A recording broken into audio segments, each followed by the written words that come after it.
which can intervene and stop the Libyan Air Force using their power against civilians, and we should do so. So it's quite the opposite of what you're saying. I think we should intervene, and this is a limited intervention. It's not an intervention on the ground. We can't do that, but we can stop, redress, if you like, the totally unfair balance of force.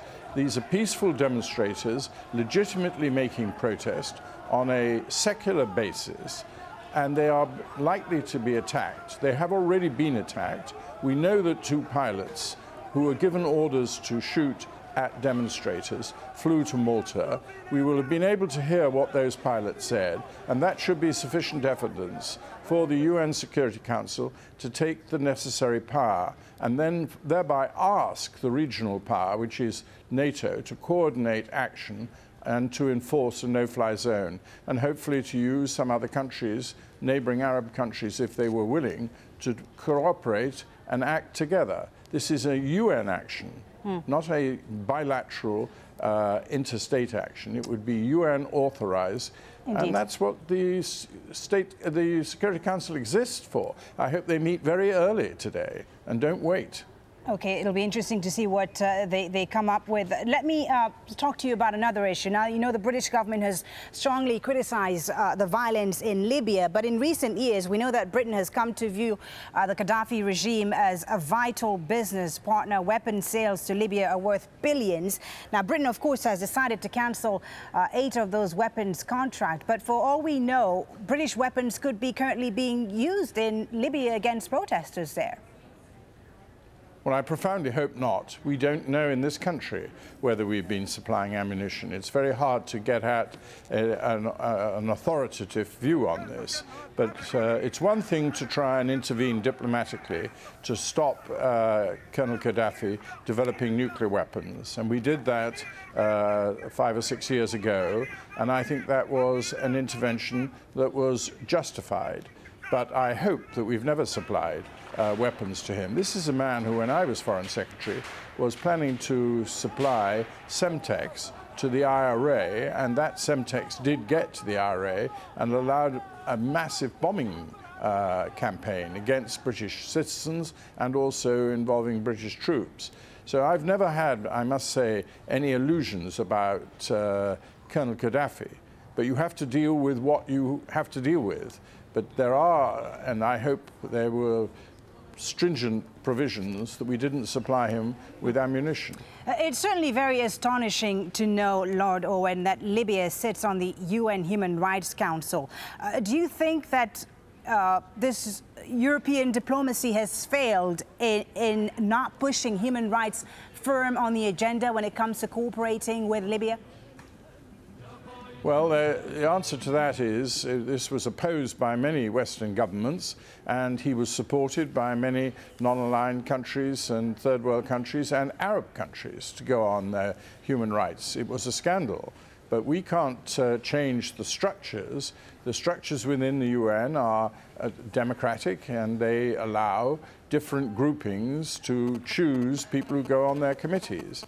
But it was a disgrace to allow Gaddafi. But Gaddafi was using his money all around Africa and around the world. And he had many friends for the support and financial assistance he gave. He's a clever man who has used his influence in a totally indiscriminate and, in my view, malign way. This is a person whose influence on the world over the last 42 years has been quite deplorable. Well, he said, Saif al-Islam, Gaddafi's son, has said that the West won't let the regime fall in Libya because of oil. It almost sounds like he's blackmailing the West. Well, I don't think this is the case, and I hope and profoundly believe it is not the case. And that one way to demonstrate this to the Arab world is for us to take, as I say, action to enforce a no-fly zone over Libya. But I hope that Arab diplomats and Arab governments are making that representation at this moment. The British Prime Minister is in Kuwait, and I hope the Kuwait government are making this clear. The Qatar government has spoken out very clearly on this issue, and all credit to them. There's a meeting of the Arab League, I gather, today, and I hope there is a call for action. Now, people are nervous, of course. Those people who want to reserve the right to clamp down on demonstrators are afraid of establishing a precedent. But what's happening in Libya is very specific and very clear. This is a ruler with a long record of tyranny. This is a leader, and now exemplified by his son's appearance on television, who is ready to shoot their way over their own citizens. And yet you wonder, they have already demonstrated that they are using their air force against their own citizens. I'm sorry to interrupt you there, but you wonder, you say it's a leader who's known for his brutal record on human rights and so on. You wonder how the West has been able to cooperate with Gaddafi in the last few years, been able to bring him back into the fold. Well, these are very difficult and nasty issues of realpolitik, and they face every government, and they face democratic governments as well as dictatorships. All I'm saying is that British diplomacy took a view, and I don't disagree with it, that if we could stop him developing nuclear weapons, we should do so. And I think that in those sort of cases, you use some diplomacy to try and achieve that, and we believe that that was done. But that doesn't mean you then go on to the next step of supplying him with arms that can be used against his own citizens when you know his record. And if we did that, we should not have done it. And I hope we did not do it. OK, thank you very much for speaking to us, Lord David Owen, member of the House of Lords and former British Foreign Secretary, joining us there live from London. And as you heard Lord Owen say there, the Arab League indeed is going to be holding an emergency meeting in Egypt to discuss the situation in Libya. Let's now join Shireen Tadros in Cairo for more on that. Shireen, what can we expect really from this Arab League meeting today in Cairo?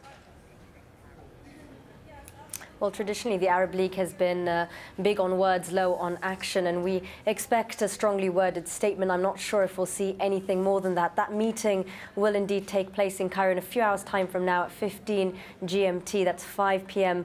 local time. No one expecting anything really very strong from them, although Amr Moussa, the Secretary General of the Arab League, has spoken out pretty strongly and reiterated the idea that the people in the Arab states do have a legitimate right for regime change. Now, that puts some of the members of the 22-member panel of the Arab League in an awkward position. Of course, some of those members from Yemen, from Bahrain, from Morocco are experiencing their own uprisings, or at least the seeds of an uprising. So it'll be interesting to see how that statement is worded. But I think on the question of the force that's being used by the Libyan regime against its own people, I expect very strong words to come from that direction. All right, it'll be interesting to see what they say. Shireen, meanwhile, the Egyptian government very much concerned about the security at its border with Libya, and also about the safe return of its citizens in Libya. What are they doing to make sure that their people are back home safe? Yeah, huge concern on that front. There are about 1 million Egyptian nationals in Libya, and there's a massive evacuation effort on the part of the military and the government right now to try and get those out. We've heard just in the last hour or so that 2 military planes are heading towards Libya. The Foreign Ministry has been aware since Monday night that the airport in the eastern city of Benghazi is all but destroyed and planes can't land there. So we assume that those military planes